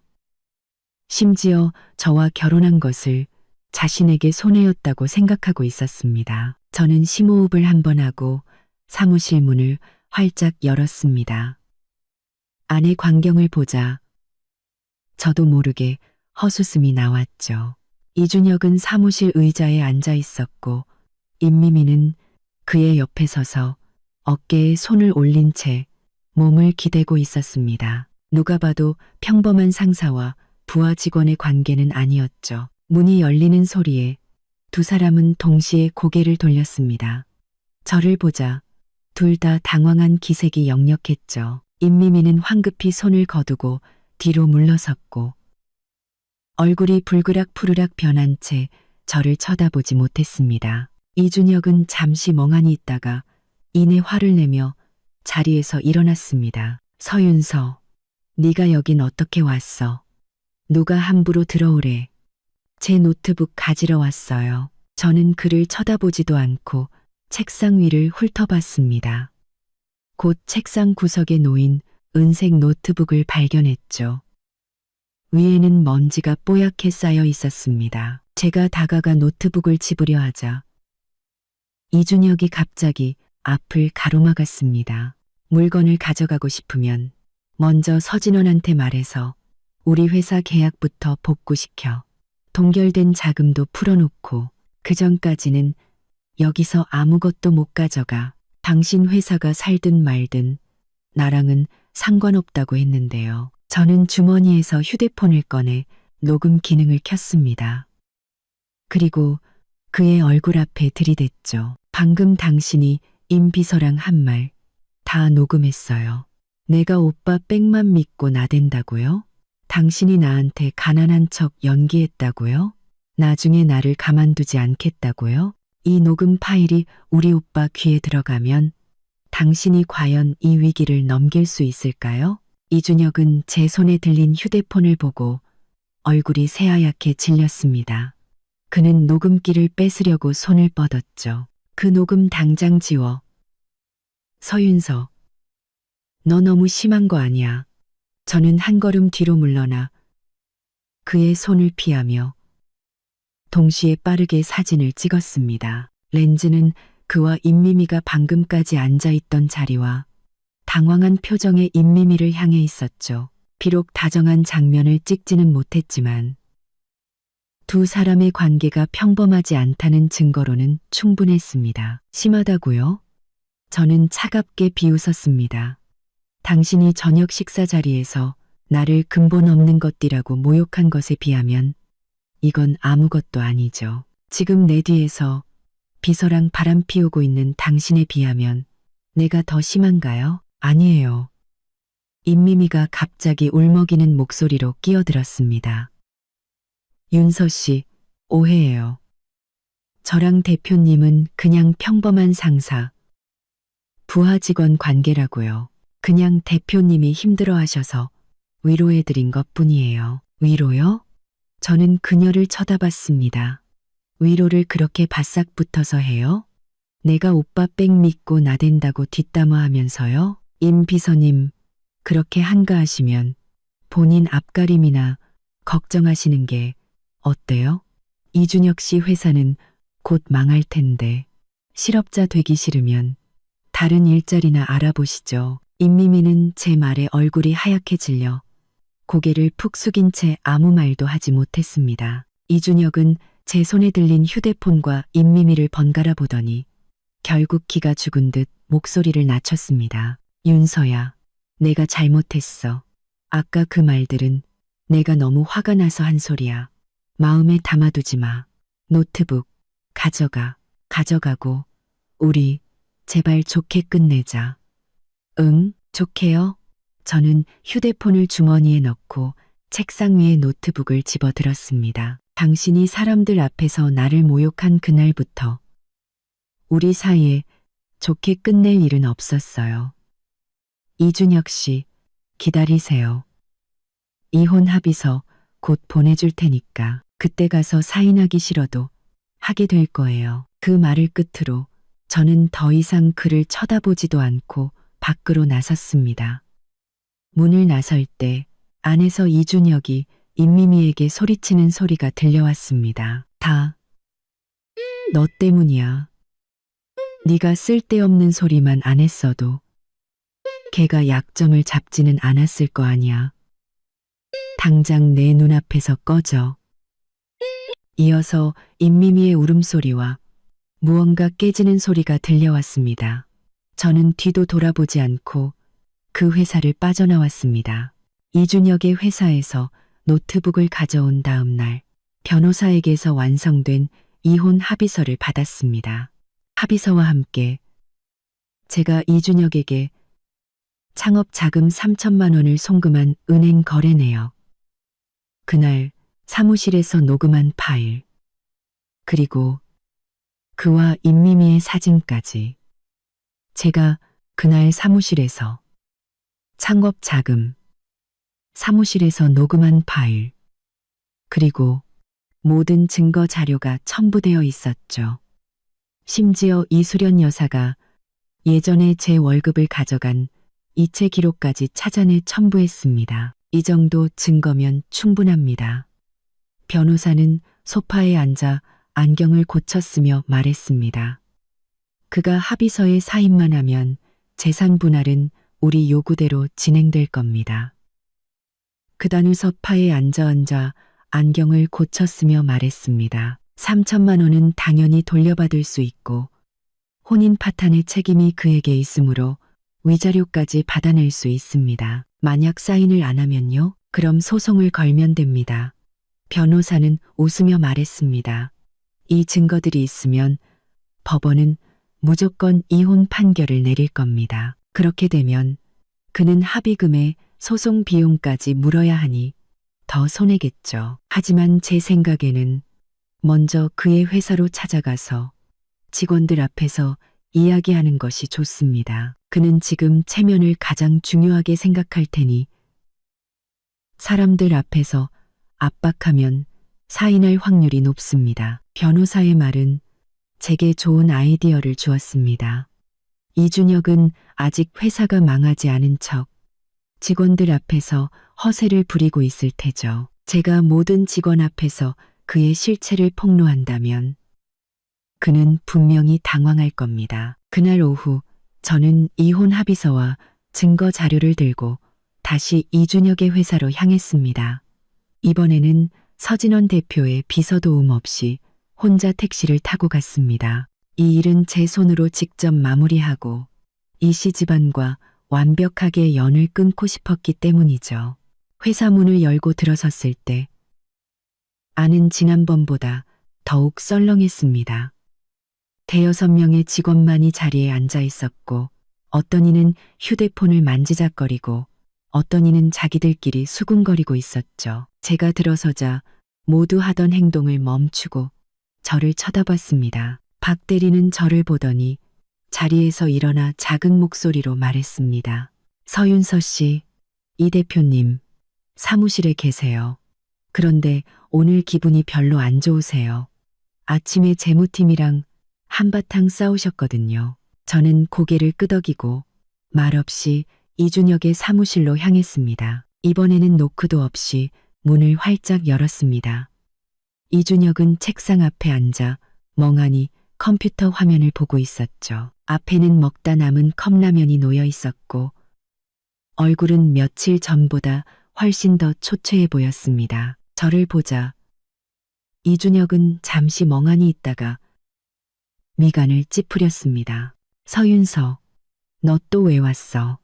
노트북은 가져갔잖아. 더 이상 나 좀 귀찮게 하지 마. 저는 그의 책상 앞으로 다가가 이혼 합의서를 그의 얼굴 앞에 던졌습니다. 탁 하는 소리에 그는 깜짝 놀라 컵라면을 엎을 뻔했죠. 사인하세요.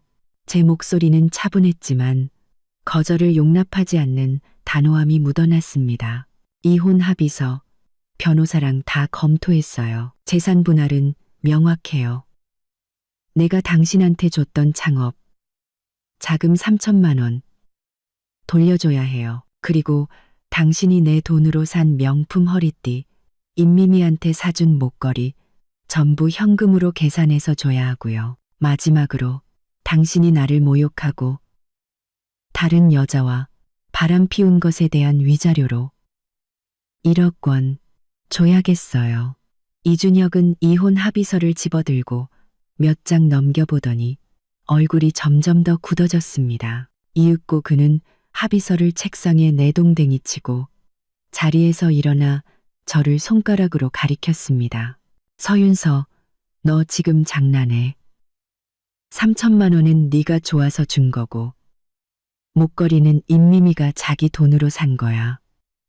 내가 너한테 왜 돈을 줘야 하는데? 이혼 절대 못해. 왜냐고요? 저는 웃으며 가방에서 녹음기를 꺼내 재생 버튼을 눌렀습니다.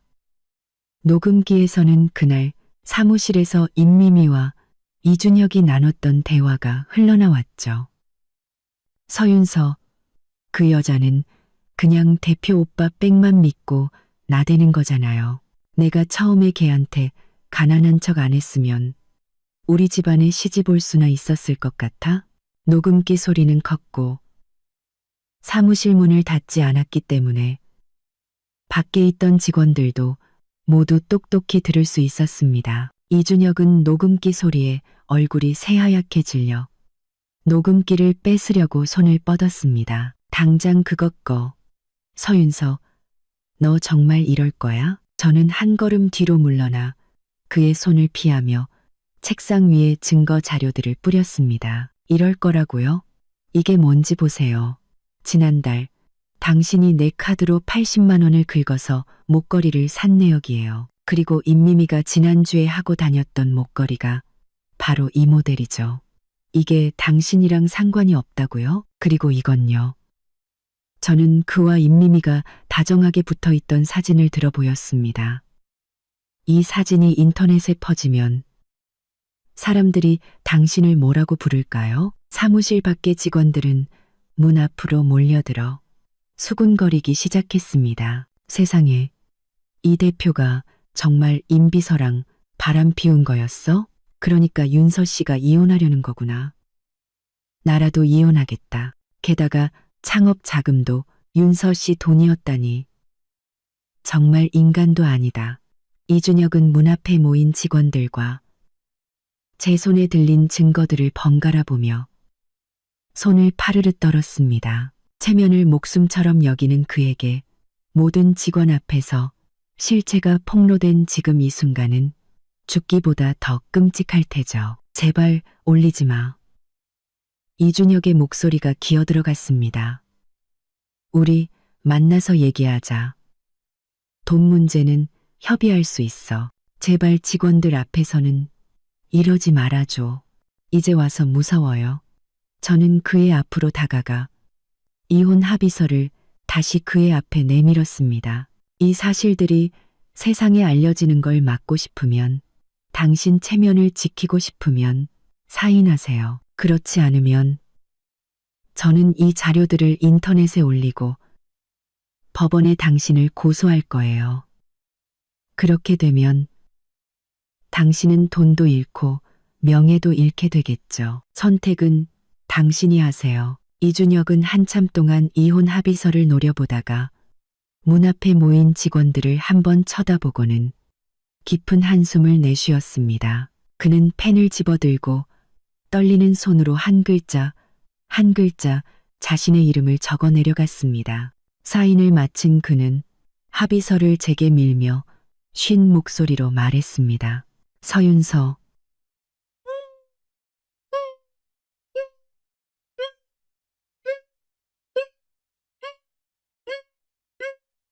돈은 최대한 빨리 마련해 줄게. 그러니까 제발. 다시는 내 앞에 나타나지 마. 저는 합의서를 받아 사인을 확인하고 녹음기와 증거 자료들을 챙겨 밖으로 나섰습니다. 문 앞을 지날 때 직원들은 동정과 경외가 섞인 눈으로 저를 쳐다봤습니다. 박 대리는 저를 향해 고개를 끄덕이며 작은 목소리로 말했죠. 잘하셨어요.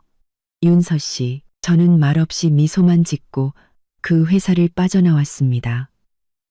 건물 밖으로 나와 변호사에게 메시지를 보냈습니다. 이준혁, 사인했습니다. 곧 답장이 왔죠. 잘 됐군요. 재산 분할 문제는 제가 신속하게 처리해서 반드시 모든 돈을 받아내겠습니다. 이혼 합의서에 사인을 받은 그날 밤, 저는 오빠 서진원 대표에게 전화를 걸어 이 소식을 알렸습니다.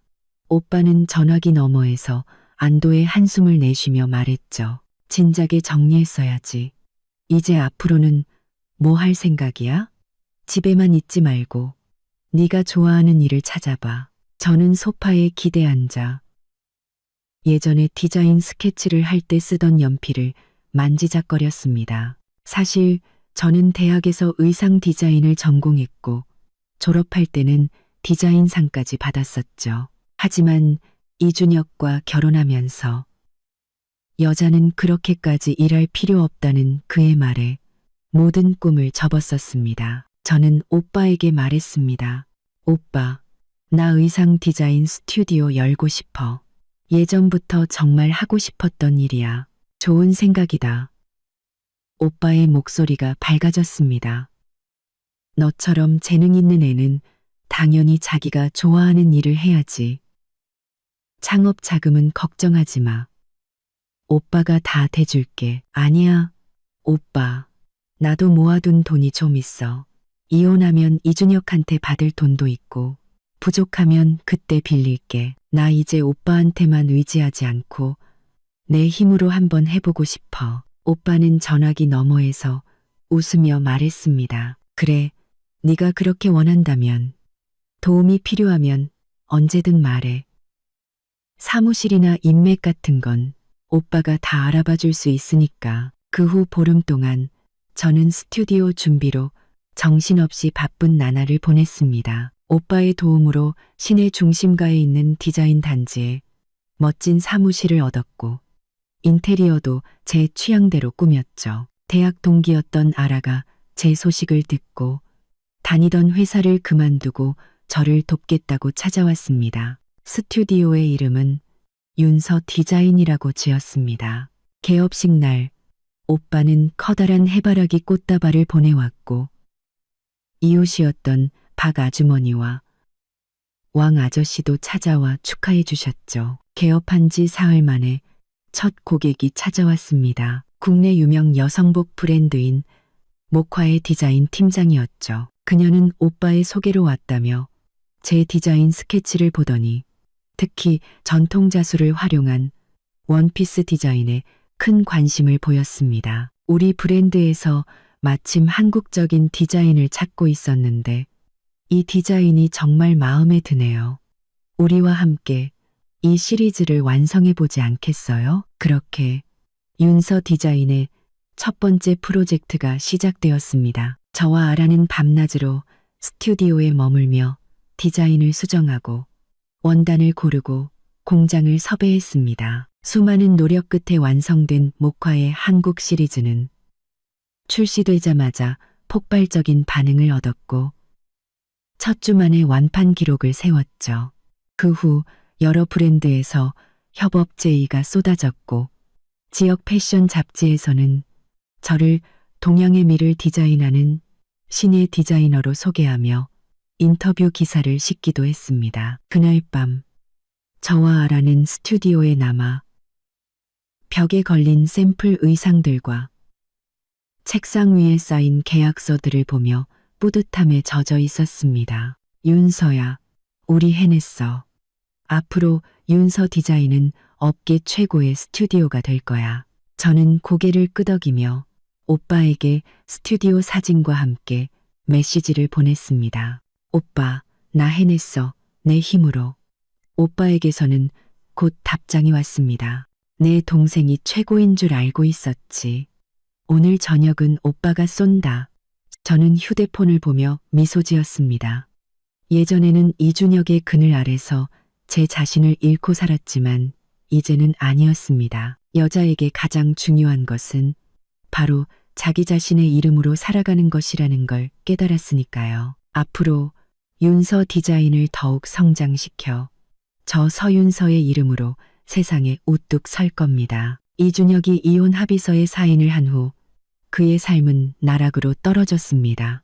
직원들은 모두 떠나고 빚독촉에 시달리던 그는 결국 사채에까지 손을 댔죠. 하지만 빚은 눈덩이처럼 불어났고 결국 사채업자들이 그의 회사를 쑥대밭으로 만들어 놓았습니다. 그의 어머니 이수련 여사마저 집을 담보로 돈을 빌려 그의 빚을 갚아주었지만 역부족이었죠.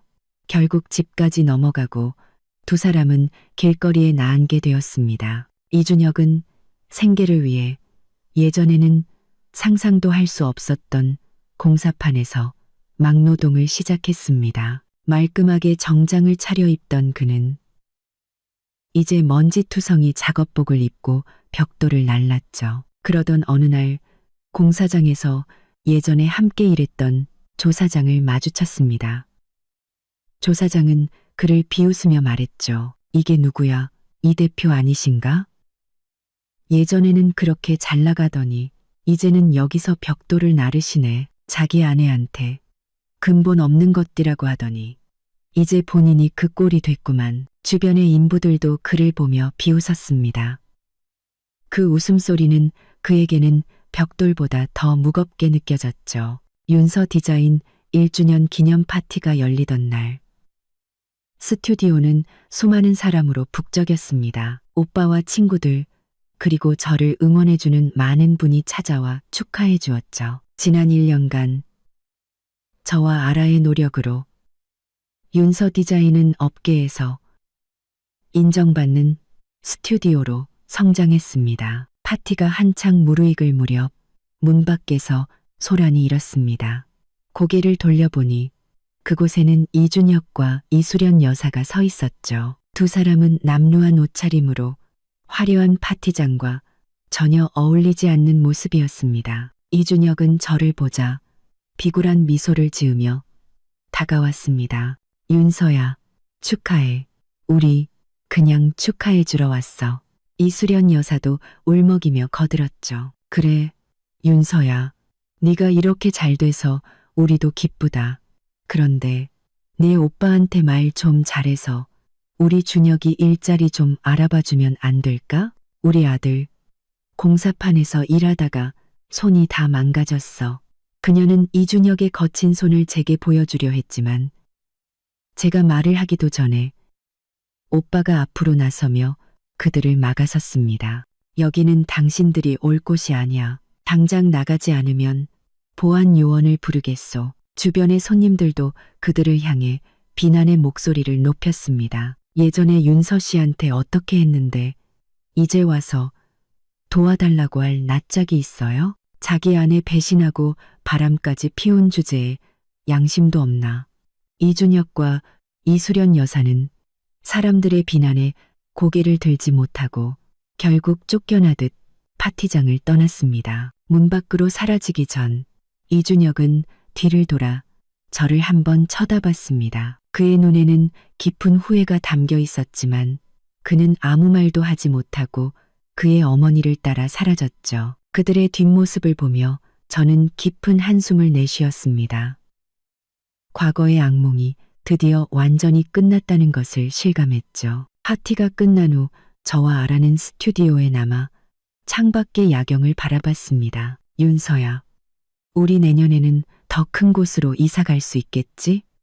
어쩌면 해외에서 쇼를 열게 될지도 몰라. 저는 책상 위에 놓인 내년 봄 신상품 디자인 스케치를 보며 미소 지었습니다. 화사한 노란색과 분홍색으로 가득한 희망이 담긴 디자인이었죠.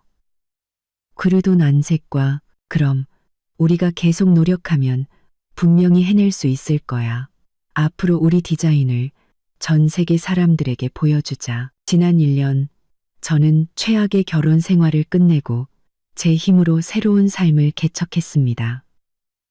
앞으로 저는 윤서 디자인과 함께 더욱더 멋지게 비상할 겁니다. 진정한 제 자신을 찾아 저만의 완벽한 인생을 시작할 테니까요.